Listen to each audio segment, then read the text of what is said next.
चलिए आपको सीधा उत्तराखंड के टनकपुर लिए चलेंगे, जहां पर मुख्यमंत्री पुष्कर सिंह धामी चंपावत में शाहदरा कॉरिडोर शिलान्यास के लिए पहुंच रहे हैं। क्या कुछ कह रहे हैं, सुनिए।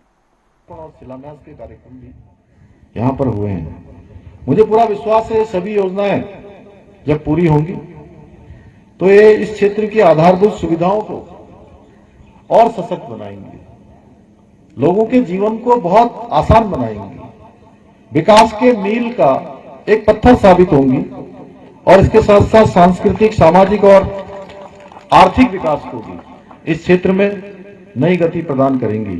भाइयों बहनों, माघ मास केवल धार्मिक आस्था का प्रतीक नहीं है, बल्कि हमारी लोक परंपराओं, सामाजिक समरसता और सेवा भाव का उत्सव भी है।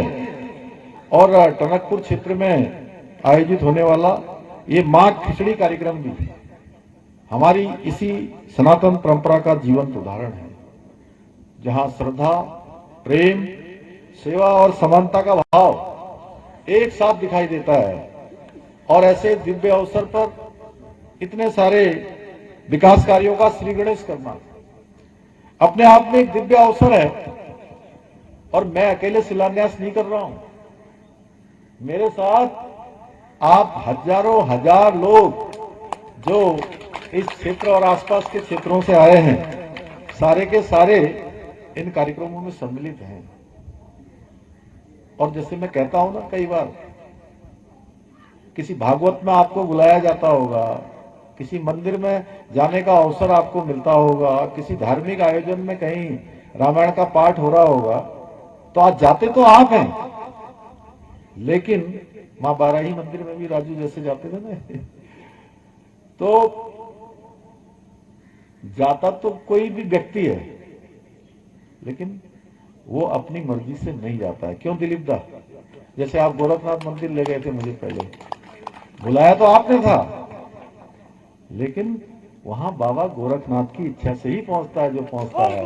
वैसे अगर कोई यहां पहुंचा है, आप लोग भी यहां पर आए हैं, तो मान लीजिए कि शारदा मैया ने आप सबको बुलाया है, पूर्णागिरी मैया ने आपको आशीर्वाद दिया है। और देखिए, ये कह रहे थे मौसम बड़ा खराब है, मौसम बड़ा खराब है। मैं भी कह रहा था, मैंने ये मोटा वाला कोट पहन रखा है आज। मैं सोच रहा था अरे वहां तो गर्मी होगी आज टनकपुर में, लेकिन मैं उतरा तो ठंडा हो रहा था।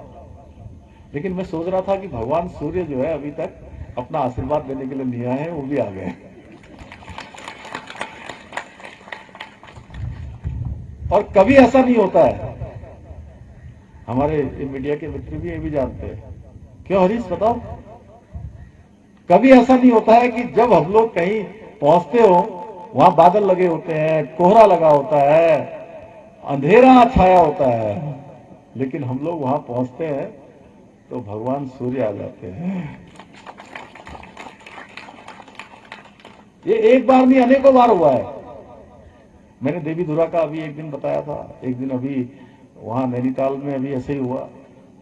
पिछले दिनों चुनाव का मौसम चल रहा था यहां, जब पिछले साल इन्हीं दिनों नगर पालिकाओं में सवेरे में बनबसा आया, बनबसा के बाद खटीमा गया रेखा देवी जी के चुनाव में, जिस दिन वहां निकाली थी रैली हम लोगों ने। उसके बाद खटीमा गया, मैं खटीमा में निकाली, तो लोग कह रहे थे अब तो आप जो है, उसके बाद मुझे जाना था बाजपुर और काशीपुर,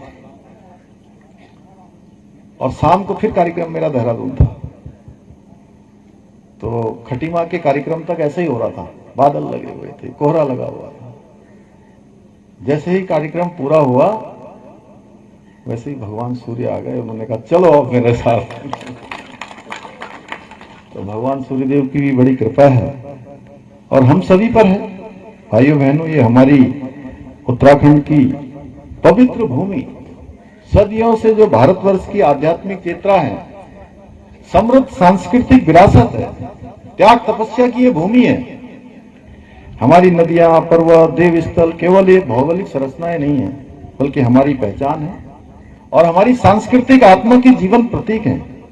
इसलिए हमारी सरकार इस संकल्प के साथ पहले दिन से काम कर रही थी कि शारदा नदी कॉरिडोर बनना चाहिए, और इसके अंतर्गत 3300 करोड़ रुपए से भी अधिक की लागत से 200 वर्ग किलोमीटर के क्षेत्र को, पूरे 200 वर्ग किलोमीटर क्षेत्र को धार्मिक, सांस्कृतिक, पर्यटन एवं पर्यावरण दृष्टि से विकसित। चलिए रुक करेंगे इस बीच आ रही एक बड़ी और अहम जानकारी की ओर। बड़ी खबरों से आपको रूबरू करा देते हैं। अहम जानकारी, बड़ी खबर देहरादून से बड़ी खबर, जहां मुख्यमंत्री पुष्कर सिंह धामी के आज कई कार्यक्रम है। शारदा कॉरिडोर शिलान्यास कार्यक्रम में पहुंच रहे हैं। एनएचपीएस चंपावत में ये कार्यक्रम, बजट पूर्व संवाद कार्यक्रम में भी मुख्यमंत्री पुष्कर सिंह धामी सम्मिलित होंगे। ग्रामीण क्रिकेट टूर्नामेंट 2026 में भी हिस्सा लेंगे। बता दें इसके बाद टूर्नामेंट पे 3 बजे प्रतिभाग करेंगे और वहीं शाम को विंटर कार्निवल में प्रतिभाग के लिए रवाना होंगे। छात्र संघ खटीमा द्वारा ये कार्यक्रम आयोजित किया गया है। बता दें मुख्यमंत्री पुष्कर सिंह धामी के आज कई कार्यक्रम रहने वाले हैं। बैक टू बैक उनके कार्यक्रम, सबसे पहले शारदा कॉरिडोर शिलान्यास कार्यक्रम में पहुंचे हैं। इसके बाद कई और कार्यक्रम में शिरकत करेंगे, जिसमें बजट पूर्व संवाद कार्यक्रम भी शामिल है, जिसमें मुख्यमंत्री पुष्कर सिंह धामी सम्मिलित होंगे। इसके बाद ग्रामीण क्रिकेट टूर्नामेंट 2026 में भी प्रतिभाग करने के लिए मुख्यमंत्री पुष्कर सिंह धामी पहुंचेंगे। इसी खबर पर ज्यादा जानकारी के लिए हमारे साथ हमारे संवाददाता यशराज आनंद हमारे साथ लाइव जुड़ चुके हैं। यशराज, आज मुख्यमंत्री पुष्कर सिंह धामी के बैक टू बैक कई कार्यक्रम रहने वाले हैं, विस्तार से जानकारी। मुख्यमंत्री पुष्कर सिंह धामी के लिए कार्यक्रम की बात की जाए तो आज मुख्यमंत्री पुष्कर सिंह धामी टनकपुर पहुंच चुके थे, जहां पर टनकपुर पहुंचने के बाद उन्होंने चंपावत जनपद में कार्यक्रम का आयोजन किया और वहीं पर वो टनकपुर के शारदा घाट पहुंचे, जहां पर वो शारदा कॉरिडोर का उन्होंने शिलान्यास किया और उसके बाद शारदा कॉरिडोर में ही वो में वो शामिल हुए और वहां पर शामिल होने के बाद वो मुख्यमंत्री बनवासा सभागार जहाँ पर वो लोगों से बातचीत करेंगे बड़े सत्र को लेकर के। तो मुख्यमंत्री के द्वारा यह सुबह का ये टनकपुर का कार्यक्रम था। मुख्यमंत्री जो है वो वहाँ पर कई और कार्यक्रम करेंगे, वहाँ पर बजट के कार्यक्रम में प्रतिभाग करेंगे, लोगों से बैक टू बैक चर्चा करेंगे बजट को लेकर, क्योंकि हालिया में बजट केंद्र सरकार द्वारा बजट पारित किया गया था, जिसको लेकर के लोगों को जागृत करेंगे, लोगों को बताएंगे कि यह बजट जो है वो सिर्फ राज्य ही नहीं पूरे देश के लिए बहुत फायदेमंद बजट होगा। और खास करके उत्तराखंड राज्य की यदि बात करते हैं तो उत्तराखंड राज्य के लिए भी बजट में काफी कुछ दिया हुआ है, क्योंकि उत्तराखंड जो है पर्यटक राज्य है। पर्यटक यहाँ पर पर्यटकों की संख्या काफी अधिक आती है और साथ ही साथ यदि बात करें उत्तराखंड की तो उत्तराखंड में 4 धाम स्थित है, यानी कि श्रद्धालुओं की देश विदेश से श्रद्धालुओं की अपार भीड़ आती है। वही 4 धाम यात्रा भी शुरुआत हो रहा है, जिसको लेकर के बजट सत्र में भी काफी कुछ देखा गया है। वहीं पर शिक्षा की बात करें, स्वास्थ्य की बात करें, रेलवे लाइन की बात करें तो इस बार काफी कुछ बजट में शामिल किया गया है। वहीं पर यदि बात करें उसके बाद में शामिल होंगे, जहाँ पर वो मैच में शामिल होंगे, उसके बाद वहाँ पर भी वो जनता से बैक टू बैक संपर्क करेंगे। इस प्रकार मुख्यमंत्री का आज से यह कार्यक्रम यही शेड्यूल किया गया है। यशराज, आज मुख्यमंत्री पुष्कर सिंह धामी कई कार्यक्रम में शामिल होने जा रहे हैं। अगर शाम की बात करें, यहाँ पर ग्रामीण टूर्नामेंट में सम्मिलित होने के बाद शाम को कौन कौन से कार्यक्रम रहने वाले हैं और इसी के साथ इतने कार्यक्रम में पहुंचेंगे, क्या जनता को कोई सौगात देते हुए मुख्यमंत्री पुष्कर सिंह धामी नजर आएंगे? जी बिल्कुल, टनकपुर में जैसा कि देखा गया है कि जनता को बहुत बड़ी सौगात भी एक मिल चुकी है और जरूर मुख्यमंत्री पुष्कर सिंह धामी के द्वारा लगभग यह देखा गया है कि वो जनता के हितों की बात करते हैं, खास करके युवाओं के हितों की बात करते हैं। जैसे यदि आप इस बार उनको देख लें, उनके कार्यकाल को, 4.5 साल के कार्यकाल को, तो उन्होंने 28,000 से ज्यादा सरकारी नौकरियां दी है, जिसको लेकर भी युवाओं में खासा उत्साह देखने को मिल रहा है। साथ ही साथ यदि विकास की बात करें तो विकास की बयान लगातार प्रदेश में बढ़ रही है। टनकपुर रेलवे लाइन की बात करें, चाहे एयरपोर्ट की बात करें, चाहे सहारे पर हेलीकॉप्टर पहुंचने की बात करें, सुविधा की बात करें, तो इस प्रकार से लगातार मुख्यमंत्री पुष्कर सिंह धामी जो है सड़क मार्ग ही नहीं वायु मार्ग से भी पूरे उत्तराखंड को जोड़ते हुए नजर आ रहे हैं। वहीं पर यदि बात करें लोगों की जो सरकारी नौकरियों की तैयारियां कर रहे हैं, उसके लिए भी उन्होंने बड़ी सौगात दी है। सबसे बड़ी बात है कि उन्होंने पेपर लीक वाले मामले को सजगता से देखते हुए एक कानून भी बना दिया गया, जिसके बाद से पेपर लीक का मामला उत्तराखंड में नहीं हो रहा है। वहीं पर यदि बात करें पर्यटक की क्षेत्र की तो पर्यटन के क्षेत्र में भी यहाँ पर अभूतपूर्व कार्य किया जा रहा है और यहाँ पर मसूरी में रोपवे का निर्माण किया जा रहा है। यानी कि कुल मिलाकर जो है जनता को सौगात देते हुए मुख्यमंत्री पुष्कर सिंह धामी नजर आए और उनके कई कार्यक्रम भी जो है महत्वपूर्ण रहने वाले। तमाम जानकारी के लिए आपका बहुत बहुत शुक्रिया। बता दें मुख्यमंत्री पुष्कर सिंह धामी के आज कई कार्यक्रम हैं, जिसमें एनएचपीएस चंपावत कार्यक्रम में भी वो शामिल होंगे।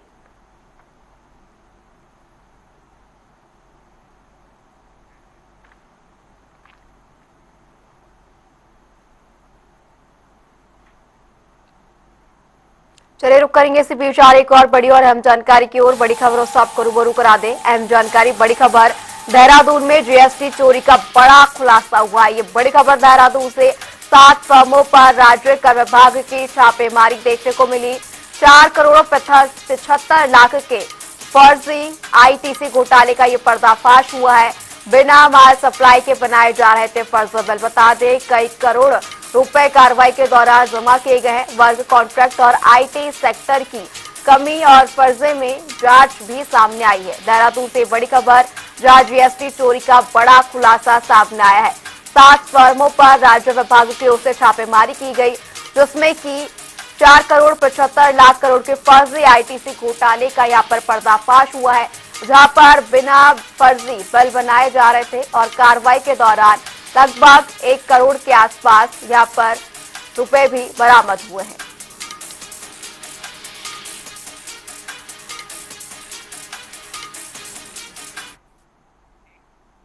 उत्तराखंड में मुख्यमंत्री पुष्कर सिंह धामी के नेतृत्व में जन जन की सरकार जन जन के द्वार कार्यक्रम सुशासन और त्वरित सेवा का प्रतीक बन गया है। अब तक राज्य के सभी 13 जिलों में 581 शिविरों का आयोजन किया गया, जिसमें लाखों नागरिकों ने हिस्सा लिया और हजारों शिकायतों का त्वरित समाधान भी किया गया।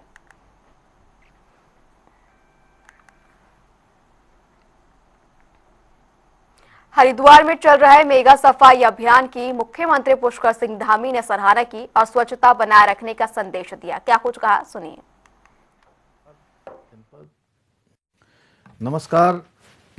संपूर्ण विश्व में आध्यात्मिक केंद्र के रूप में प्रसिद्ध हरिद्वार जनपद, जिसे पवित्र चारधाम यात्रा का प्रवेश द्वार भी कहा जाता है, यहाँ की पावन धरा, जहाँ पर कुंभ जैसे महापर्वों के साथ साथ प्रतिवर्ष कांवड़ मेला और विभिन्न स्नान पर्वों का भी भव्य आयोजन होता है और इनमें प्रतिवर्ष करोड़ों की संख्या में श्रद्धालुओं का आगमन होता है। जनपद हरिद्वार को स्वच्छ सुंदर बनाए रखना प्रत्येक नागरिक का परम कर्तव्य है। इसी उद्देश्य से जिला प्रशासन द्वारा संपूर्ण जनपद में नगरीय क्षेत्रों के साथ साथ ग्रामीण क्षेत्रों में नगर निकायों, विकास खंडों तथा जिला पंचायत के माध्यम से निरंतर स्वच्छता अभियान चलाते हुए जनपद हरिद्वार को उत्तराखंड राज्य का ही नहीं बल्कि भारतवर्ष का सबसे स्वच्छ एवं सुंदर जनपद बनाए जाने का प्रयास किया जा रहा है, ताकि हरिद्वार जनपद में आने वाले श्रद्धालुओं तथा पर्यटकों के मन मस्तिष्क में स्वच्छता के प्रति विशेष संकल्प विकसित हो सके और वह देवभूमि उत्तराखंड से पर्यटन, स्वच्छता और अध्यात्म का एक अनूठा अनुभव अपने साथ ले जा सकें। आदरणीय प्रधानमंत्री श्री नरेंद्र मोदी जी के दिशा निर्देशन और मार्गदर्शन में हमारे देश के कोने कोने में स्वच्छता का बहुत ही अनुकरणीय अभियान प्रारंभ हुआ है, जिसे हम सभी को आम जन सहयोग से आगे बढ़ाना है और समय समय पर स्वच्छ भारत अभियान तथा अन्य आयोजनों पर स्वच्छता के प्रति आह्वान कर इस पुनीत कार्य को निरंतर जारी रखना है, क्योंकि स्वच्छता एक दिन का कार्य नहीं है बल्कि संकल्प के साथ हर दिन आत्मसात करने का प्रयास है। देवभूमि उत्तराखंड का मुख्य सेवक होने के नाते मैं जनपद हरिद्वार की समस्त संस्थाओं, संत समाज, संगठनों, व्यापार मंडलों, जनप्रतिनिधियों, मीडिया कर्मियों तथा आम नागरिकों से अनुरोध करता हूं कि आप सभी हरिद्वार को सबसे स्वच्छ एवं सुंदर जनपद बनाए रखने में अपना अमूल्य योगदान अवश्य दें। धन्यवाद। जय देवभूमि, जय उत्तराखंड, जय गंगा मैया। हरिद्वार में जिलाधिकारी मयूर दीक्षित के निर्देश पर एक दिन एक घंटा एक साथ थीम के तहत मेगा सफाई अभियान शुरू किया गया। प्रशासनिक अधिकारियों, कर्मचारियों और स्वयं सेवकों ने मिलकर शहर में व्यापक स्तर पर सफाई कर स्वच्छता का संदेश दिया। देखिए, हरिद्वार जनपद हमारी जो तीर्थ नगरी है, ये एक हमारा सफाई अभियान पिछले 3 महीनों से लगातार चल रहा है। अलग अलग दिनों में अलग अलग इवेंट हो रहे थे। आज हमारा जो है जनपद में मेगा सफाई इवेंट है, जिसमें पूरे जनपद में लगभग 1 लाख लोग उतरे हुए हैं और ये सफाई अभियान आज एक दिन 1 घंटा एक साथ कॉन्सेप्ट के साथ ये स्टार्ट किया गया है और इसमें एनजीओज हैं, विभिन्न संगठन हैं, स्टूडेंट्स हैं, कॉलेज के लड़के हैं और स्टाफ है। इसके अलावा सारे सफाई जो कर्मचारी हमारे वो हैं और हमारा जो स्टाफ है वो भी इसमें बढ़ चढ़ के पार्टिसिपेट कर रहा है। 8 फरवरी को प्रस्तावित अंकिता भंडारी हत्याकांड को लेकर सर्वदलीय महापंचायत से पहले प्रदेश की राजनीति गर्मा गई है। पूर्व मुख्यमंत्री हरीश रावत ने सरकार को फेल बताते हुए कई सवाल उठाए हैं। वहीं बीजेपी मीडिया प्रभारी मनवीर चौहान ने विपक्ष खासकर कांग्रेस पर राजनीति करने का आरोप लगाया। उन्होंने कहा कि अंकिता को न्याय दिलाना सरकार की प्राथमिकता रही है। हत्यारों को उम्र कैद मिल चुकी है और सीबीआई जांच भी जनभावनाओं के अनुरूप चल रही है। में जो महापंचायत का सबसे महत्वपूर्ण बिंदु है वो महत्वपूर्ण बिंदु है अंकिता भंडारी हत्याकांड, जिसके बाद उत्तराखंड में सीरीज में महिलाओं की अस्मिता पर डाका डाला गया है और उनके साथ दुर्व्यवहार और दुष्कर्म किया गया है, जिसमें कामकाजी हमारी बेटियां भी सम्मिलित हैं, वो भी इसका शिकार हुई है। ये सारी घटनाएं एक ऐसा वातावरण राज्य के अंदर बनाया गया है जिस वातावरण के परिणाम स्वरूप आज हमारे राज्य के निर्माण की जो बुनियाद है वो बुनियाद हिल रही है, वो बुनियाद जो है धीरे धीरे ध्वस्त हो रही है। तो आज उस बुनियाद को बचाने की लड़ाई भी है। ये अंकिता भंडारी प्रकरण में वीआईपी को सजा मिले, वो कानून के दायरे में आए, ये राज्य की बुनियाद बचाने की लड़ाई का हिस्सा है। अंकिता उत्तराखंड की बेटी है और उसको न्याय मिले और उसको जो हत्यारे हैं उन अंकिता बेटी के, उनको उम्र कैद की सजा मिली है, उससे भी बढ़कर उनको सजा मिले, इसके लिए हमारे सरकार, हमारे मुख्यमंत्री जी कृत संकल्पित होकर काम कर रहे हैं और जन भावनाओं के अनुरूप सीबीआई जांच की भी संस्तुति की गई है। सीबीआई जांच चल रही है, लेकिन उत्तराखंड के जितने भी राजनीतिक दल हैं वो सब बेटी अंकिता के नाम पर राजनीतिक रोटियां सेक रहे हैं। उन्हें अंकिता को न्याय मिले इससे लेकर के उनका कोई लेना देना नहीं है और सिर्फ अंकिता को की प्रक्रिया चल रही है न्यायिक उसकी जांच की, उसमें अड़ंगा डालने की वो कोशिश कर रहे हैं और ये लोग अस्तित्व विहीन है। ये सिर्फ अपने अस्तित्व की लड़ाई लड़ रहे हैं। कोटद्वार मामले को लेकर बीजेपी विधायक विनोद चमोली ने बड़ा बयान दिया। उन्होंने कहा कि कोटद्वार में बना माहौल दुर्भाग्यपूर्ण है, लेकिन उससे भी बड़ा दुर्भाग्य ये है कि दीपक कुमार को अपनी पहचान छुपाकर मोहम्मद दीपक बनना पड़ा। विधायक ने इसे उत्तराखंड के लिए गंभीर मामला बताया और कांग्रेस पर निशाना साधते हुए कहा कि ऐसी सोच से प्रदेश को खतरा हो सकता है। दुर्भाग्यपूर्ण है। देहरादून, हरिद्वार, ऊधम सिंह नगर, इन जगहों पर तो इस तरह का माहौल रहता है, पहले से ही रहता है।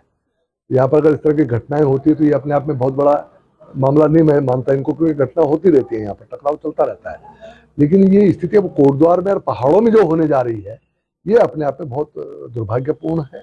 और सबसे बड़ा दुर्भाग्य इस बात का है कि कोटद्वार की घटना में जिस नौजवान ने अपने मुस्लिम युवक की मदद करने के लिए जो आगे आया, उसने कहा मैं मोहम्मद दीपक हूं।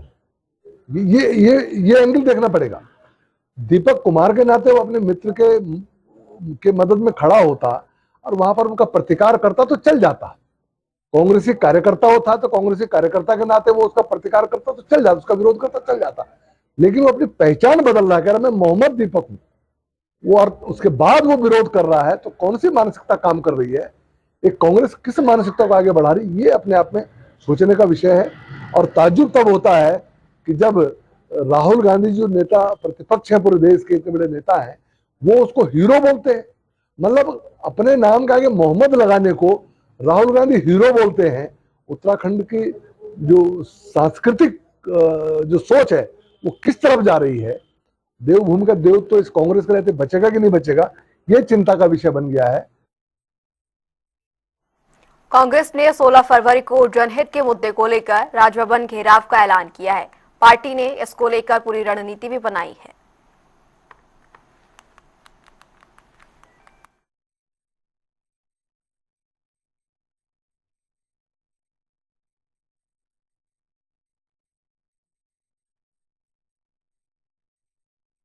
जिस तरीके से कांग्रेस में कार्यक्रम आयोजित हो रहे हैं और जिस तरीके से कांग्रेस के नेताओं में आपसी सिरपुटबल है, उस तरह से लगता नहीं है कि कांग्रेस 2027 में एक हो पाएगी या सफल हो पाएगी। सबसे बड़ी बात तो ये है कि कौन नेतृत्व करेगा, ये सबसे बड़ा सवाल है। किसके नेतृत्व में कांग्रेस चुनाव लड़ेगी, जीतने के बाद किसको मुख्यमंत्री बनाएगी, किसको आगे बढ़ाने का काम करेगी, ये बड़ी बात है। आप 16 तारीख के कार्यक्रम को देखिए, लोग कहने लगे हैं अभी से कि उनका तो व्यक्तिगत कार्यक्रम है। तो कांग्रेस में अब जब तक मनोभावना एक नहीं होगी, मन एक नहीं होंगे, मुश्किल है उनका एकीकरण होना। लेकिन 27 में आते आते आप देखें फिर और सिरबुटबल होगी और मुख्यमंत्री पद की लड़ाई में निश्चित रूप से देखिए, मुख्यमंत्री के पद की जो लड़ाई है, अहम की लड़ाई है कि कौन किसको स्वीकार करेगा। क्या हरक सिंह जी को कांग्रेस के नेता स्वीकार कर पाएंगे? क्या यशपाल आर्य जी को स्वीकार करेंगे? या अंततोगत्वा क्या हरीश रावत जी को नेता मानेंगे? या जो दो नए नौजवान नेता हैं, करण मेहरा जी और गणेश गोदियाल जी, क्या कांग्रेस के नेता उनको नेता मानने को तैयार है? कांग्रेस पहले ही स्पष्ट करे कि उनका अगला मुख्यमंत्री कौन होगा या किसके नेतृत्व में चुनाव लड़ेंगे। तो ये बड़ी चुनौती कांग्रेस के सामने है। प्रदेश में बढ़ती महंगाई और बिजली दरों को लेकर कांग्रेस ने राज्य सरकार पर हमला बोला है। कांग्रेस प्रवक्ता डॉक्टर प्रतिमा सिंह ने कहा कि महंगाई की मार से राहत का वादा करने वाली सरकार दूसरी बार सत्ता में आकर जनता पर अतिरिक्त बोझ डाल रही है।